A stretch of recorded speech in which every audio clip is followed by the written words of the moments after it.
భారతదేశ చరిత్రలో ఒక నియోజకవర్గంలో 1,00,000 మెజారిటీ దాటించిన ఘనత మీకు దక్కుతుందని మనం చేస్తున్నా. ఈ ప్రాంతంలో కాంగ్రెస్ పార్టీ బలంగా ఉందంటే మీ రక్తం, మీ చెమట, మీ త్యాగం ఏనాడు మర్చిపోము మేము ఎవరమని చెప్పి మనం చేస్తున్నా. అక్కలు, చెల్లెళ్ళు, అన్నలు, తమ్ముళ్ళు, ఈ పథకం ప్రారంభించినప్పుడు నేను గౌరవ ముఖ్యమంత్రి రేవంత్ రెడ్డి గారిని కోరినా, ఇదొక అద్భుత పథకం. సమాజంలో అణగారిన వర్గాలకు, బలహీన వర్గాలకు, దళితులకి, గిరిజనులకి, మైనారిటీస్కి, బీసీలకి, రైతు కూలీలకి కడుపు నిండా ఆహారం పెట్టే పథకం. నేను సాధారణంగా నా నియోజకవర్గంలో ఏ మీటింగ్ పెట్టను, కానీ ఈ అద్భుతమైన పథకం మొత్తం భారతదేశం చూసే విధంగా మన నియోజకవర్గంలో ఈ యొక్క కార్యక్రమం ఏర్పాటు చేయడం జరిగింది. మీ అందరికీ ఈ పథకం గురించి ఒక 2 నిమిషాలు నేను తెలియజేస్తాను. స్వతంత్ర భారతదేశంలో ఏ రాష్ట్రంలో కూడా ఈ విధంగా మంచి క్వాలిటీ సన్న బియ్యం 80 నుంచి 85%కి ఉచితంగా వచ్చే పథకం ఏ రాష్ట్రంలో కూడా అమలు కాలేదనే విషయం కూడా నేను మనం చేస్తున్నా. మీ అందరికీ తెలుసు, ఇప్పుడు రేషన్ బియ్యం దొడ్డు రకం, ఇంగ్లీష్లో కోర్స్ గ్రెయిన్స్ అంటారు. దురదృష్టవశాత్తు ఇప్పుడున్న 90 లక్షల రేషన్ కార్డులలో 2,81,00,000 లబ్ధిదారులు అందరికీ 6 కిలోల బియ్యం ఇస్తున్నా, బియ్యం సరిగ్గా ఉపయోగం రావడం లేదు. లబ్ధిదారులకి చాలా మంది ఇది తినలేక తిరిగి అమ్మేసుకుంటున్నారు. ఈరోజు ముఖ్యమంత్రి గారు ప్రభుత్వం ఇప్పుడున్న పథకం మీద 10,665 కోట్లు ఖర్చు పెట్టినా దానికి ప్రయోజనం లేకుండా పోతుంది. 10,665 కోట్లు ఖర్చు పెట్టినా నిరుపేదలకి ప్రయోజనం లేకుండా పోతుంది. ఇప్పుడు సివిల్ సప్లై శాఖ కిలో బియ్యం 40 రూపాయలకి కిలో బియ్యం కొనుగోలు చేసి మీకు ఇచ్చినా ఎక్కువ మంది తినడం లేదు. అది 5 రూపాయలకో 10 రూపాయలకో అమ్ముకోవడం, మళ్ళీ రీసైకిల్ కావడం, పోల్ట్రీ ఫార్మ్లకు అమ్మడం, బీర్ కంపెనీలు తీసుకుపోవడం, ఇది మనం చూస్తున్న తతంగం. ఇది ఎన్నో సంవత్సరాల నుంచి జరుగుతున్న విషయం. నేను గత పార్లమెంట్ సభ్యునిగా పార్లమెంట్లో food and public distribution system consultative committee మెంబర్గా అనేక మార్లు పార్లమెంట్ బయట ఈ విధంగా ప్రజాధనం దుర్వినియోగం అవుతుంది, నిరుపేదలకి ప్రయోజనం చెందడం లేదనే విషయం స్పష్టంగా చెప్పడం జరిగింది.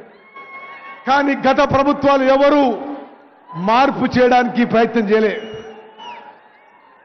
రేవంత్ రెడ్డి గారు ముఖ్యమంత్రి అయిన తర్వాత వారు ఉప ముఖ్యమంత్రి భట్టి విక్రమార్క గారి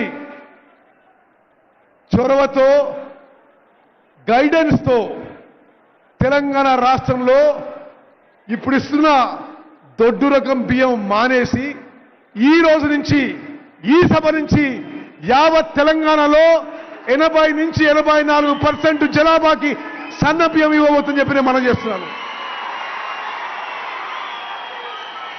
ఇది మీరు ఆమోదం తెలుసంటే అందరి చేతులెత్తాలే. అక్కలు, చెల్లెళ్ళు, అన్నలు, తమ్ముళ్ళు, సన్న రకం బియ్యం ఇవ్వడమే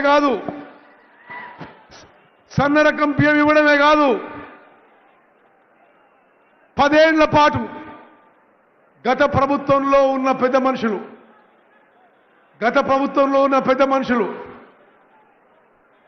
రేషన్ కార్డులు కూడా నామమాత్రంగా ఇవ్వడం జరిగింది. ఎక్కడో అక్కడ ఉప ఎన్నిక జరిగితే రేషన్ కార్డులు ఇచ్చింది, కానీ అర్హత ఉండే వాళ్ళందరికీ రేషన్ కార్డు ఇవ్వలేదని చెప్పి నేను మనం చేస్తున్నాను. మన కాంగ్రెస్ ప్రభుత్వం వచ్చిన తర్వాత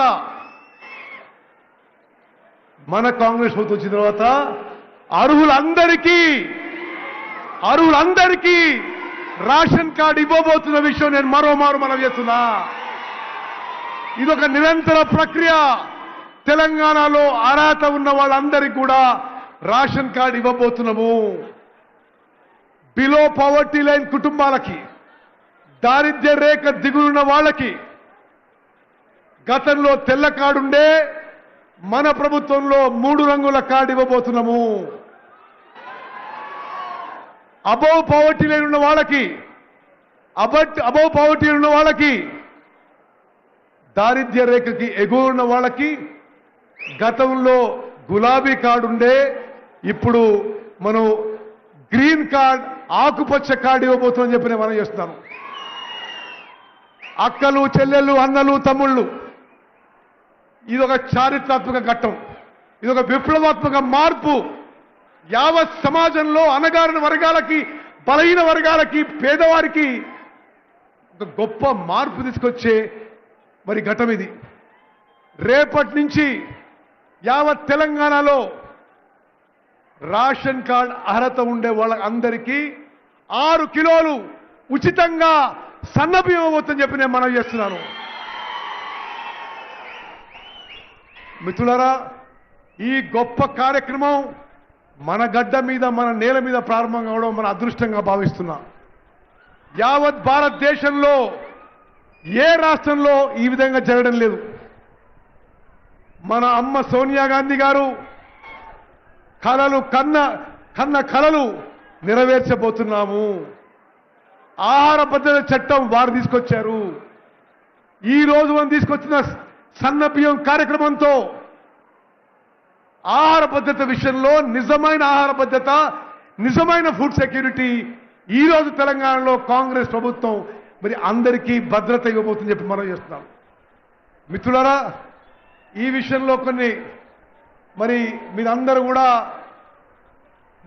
కూడా ముఖ్యమంత్రి గారు వచ్చిన అదులకు మనం చేయాలి. ఈ రోజుల్లో ఈ కమర్షియల్ పాలిటిక్స్ లో హుజూర్ నగర్, కోదాడులో వచ్చిన అక్కలు, చెల్లెళ్ళు, అన్నలు, తమ్ముళ్ళు స్వచ్ఛందంగా ఇంత పెద్ద సంఖ్యలో వచ్చిన విషయాన్ని మనం చేస్తున్నా. గత 10 ఏళ్ల పాటు గత ప్రభుత్వంలో మిమ్మల్ని ఏ విధంగా హింసించిండ్రు, ఏ విధంగా చిత్రవద చేసిండ్రు, ఏ విధంగా పోలీస్ కేసులు పెట్టిండ్రు, ఏ విధంగా జైలు పంపించిండ్రు అన్నీ గమనించినాం. ఇప్పుడు మిత్తితో సహా రీతిరేషన్ చేస్తున్నా. కమ్మారంలో జరిగిన సంఘటన మర్చిపోలే, పీకానాయక్ తండ్రిలో జరిగిన సంఘటన మర్చిపోలే. ఎక్కడ ఏ కార్యకర్తకు అన్యాయం జరిగినా ప్రతీకారం తీసుకుంటామని చెప్పి సభాముఖంగా మనం చేస్తున్నా. మిత్రులారా, మీ అందరి తరఫున నేను సవినయంగా మన గౌరవ ముఖ్యమంత్రి గారిని 1-2 విషయాలు కోరుతున్నా. ముఖ్యమంత్రి గారు, ఇప్పుడు తెలంగాణలో అన్ని ఉమ్మడి జిల్లాల్లో అగ్రికల్చర్ కాలేజ్ ఉంది. మీరు దయచేసి హుజూర్ నగర్ నియోజకవర్గానికి ఒక అగ్రికల్చర్ కాలేజ్ మంజూరు చేయాలని చెప్పి మీకు మనవి చేస్తున్నా. అదేవిధంగా సూర్యాపేట జిల్లాకి ఒక జవహర్ నవోదయ విద్యాలయ మంజూరైంది. కోదాడులో మరి మేము స్థలం చూసినాం. మరి కోదాడు నియోజకవర్గానికి జవహర్ నవోదయ విద్యాలయం మంజూరు చేయాలని చెప్పి మిమ్మల్ని సవినయంగా విజ్ఞప్తి చేస్తున్నా. అక్కలు, చెల్లెళ్ళు, అన్నలు, తమ్ముళ్ళు, మీరు చాలా దూరం నుంచి వచ్చారు. మిమ్మల్ని ఎక్కువ సమయం నేను మీ ఓపిక పరీక్ష చేయించుకోలేదు. మీ అందరికీ నేను, పద్మావతి గారు ఈ జీవితకాలం రుణపడుతాము.